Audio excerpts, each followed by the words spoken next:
Yun, nandito tayo ngayon sa taas, no. Nagmamasilya tayo ng wall. Ayan, no. Yun.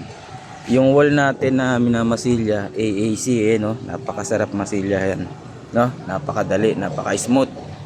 Yung AAC kasi hindi siya ganong rough, tapos hindi rin siya makinis. Kumakapit talaga yung skim coat. Napakaganda gamitin nitong ACC, lalo na sa aming mga pintor. Napaka-suabe, no. Gagawin mo lang dyan, hasain mo yung mga duktungan katulad ng mga yan. Ayan yung mga duktungan, hasain mo lang kasi minsan nakaangat yung mga duktungan yan.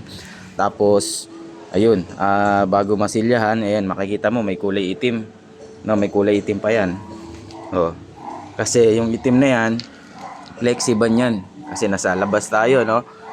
Oh, nasa labas tayo, yun ating tinitira. Andiyan na, oh.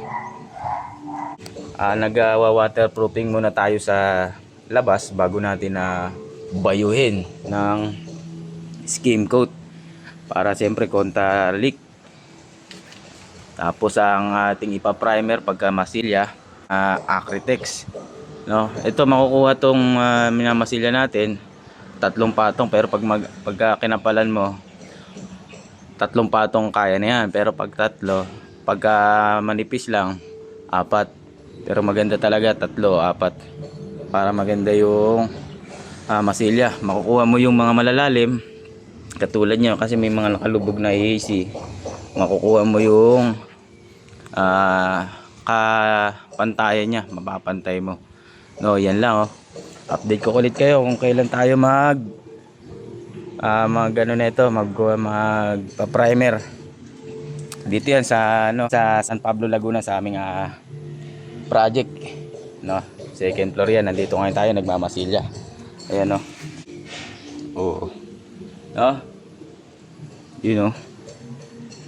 Yun, hanggang dito na lang. Kung may katanungan ka, i-comment mo lang dyan sa ating comment section, no. Huwag mo na rin kalimutan mag-follow and mag-subscribe para laging updated ka sa aking mga video. Kung gusto mo may matutunan, mag-comment ka lang dyan, tuturuan kita, no. Yun lang, maraming salamat, thank you.